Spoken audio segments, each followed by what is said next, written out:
தேவனுடைய மகிமையை பார்ப்பேன். அது எவ்வளோ ஒஸ்டான சிச்சுவேஷனா இருந்தாலும் பரவாயில்ல, அது எவ்வளோ நாள் உள்ள இருந்து நாடி போய் நாட்டம் எடுத்தாலும் பரவாயில்ல, நான் உனக்காக அதை செய்வேன். அது எவ்வளோ கடினமான காரியமா இருந்தாலும் பரவாயில்ல, உன் திராணிக்கு மிஞ்சின காரியமா இருந்தாலும் பரவாயில்ல, உன்னால அதை செய்ய முடியாமல் இருந்தாலும் பரவாயில்ல, ஆண்டவரே கையில் இவ்வளவுதான் பாருங்க, எப்படிப்பா அவ்வளோ பெரிய காரியங்களை செய்து முடிப்பேன், என்னுடைய சம்பாத்தியத்துல எப்படிப்பா நான் அவ்வளோ பெரிய காரியத்தை செய்து முடிப்பேன். ஆண்டவர் சொல்றார், நீ விசுவாசித்த அப்படின்னா அவர் உயிர்த்தெழுதலும் ஜீவனுமா இருக்கிறார் என்பதை நீ விசுவாசித்த என்பன தேவனுடைய மகிமையை பார்க்க. ஹல்லேலூயா.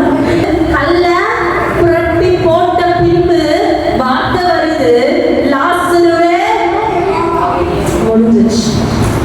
அந்த வார்த்தையானது வல்லமையும் ஜீவனும் உள்ளதாக அந்த கல்லைக்குள்ள பாய்ந்து ஓடுகிறது. அவன் நாற்றம் எடுத்தவனாய் 4 நாள் அவன் சரீரம் அழுகி போனதாய் காணப்படுகிறது.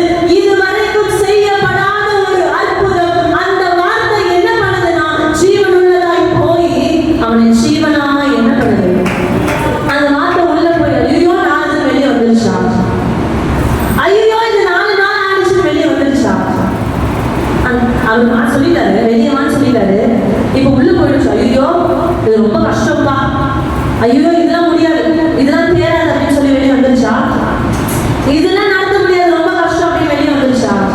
இல்ல, வார்த்தையானது ஜீவனாக உள்ள போச்சு அப்படின்னா அது ஜீவன் பெற்றே ஆகும். ஹல்லேலூயா.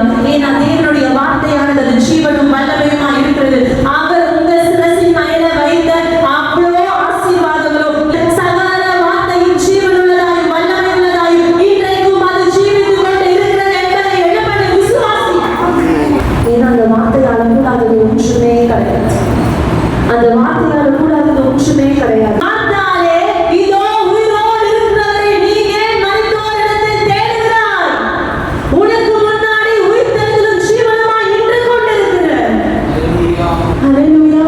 நீ விசுவாசிச்ச அப்படின்னா உங்க சிந்தையில என்னென்ன விஷயங்கள் இருக்கிறதோ என் தேவன் சொல்றாரு அதனுடைய மகிமையை அவர் உனக்கு செய்ய